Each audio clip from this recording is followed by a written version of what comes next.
আমাৰ পেজলৈ আপোনালোক সকলোকে স্বাগতম জনাইছোঁ। এইটো এডভাৰটাইজমেণ্ট আহিছে CSF ফালৰ পৰা আহিছে। ড্ৰাইভাৰ ভেকেঞ্চি মুকলি হৈছে আৰু এইকেইটা পষ্টৰ বাবে ক্লাছ 10 পাছ কৰা হ'লে আবেদন কৰিব পাৰিব, লগতে আপোনালোকৰ ড্ৰাইভিং লাইচেঞ্চ থাকিব লাগিব। ইয়াতে ভালেমানখিনি পষ্ট মুকলি হৈছে। 1124টা ভেকেঞ্চি মুকলি হৈছে আৰু এইকেইটা পষ্টৰ বাবে অনলাইন যোগে আবেদন কৰিব লাগিব। চেণ্ট্ৰেল ইণ্ডাষ্ট্ৰিয়েল ছিকিউৰিটি ফ'ৰ্চ চমুকে CISF আৰু লাষ্ট ডেট হৈছে 4 মাৰ্চ 2025লৈকে আছে। আপোনালোকে আবেদন কৰি ল'ব পাৰিব। এতিয়া ভেকেঞ্চিবিলাক আপোনালোকে চাই লওক। কনষ্টেবল ড্ৰাইভাৰৰ কাৰণে আছে 845টা ভেকেঞ্চি আৰু ইয়াতে কেটেগৰী ৱাইজ ভেকেঞ্চিবিলাক দি থোৱা আছে। আৰু 2 নম্বৰ পোষ্ট আছে constable driver cum pump operator 279টা আছে। কেটেগৰী ৱাইজ ভেকেঞ্চিবিলাক দি থোৱা আছে।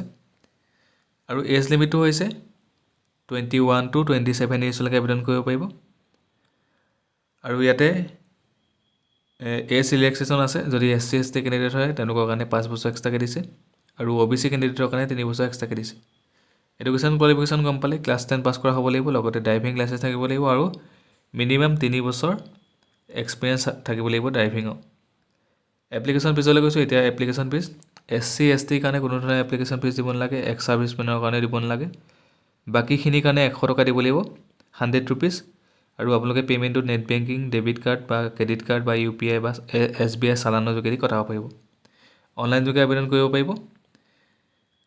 অনলাইন আবেদন ষ্টাৰ্ট হ'ব 3 ফেব্ৰুৱাৰী 2025 পৰা আৰু লাষ্ট ডেট হৈছে 4 মাৰ্চ 2025লৈকে থাকিব। আপোনালোকে আবেদন কৰি ল'ব।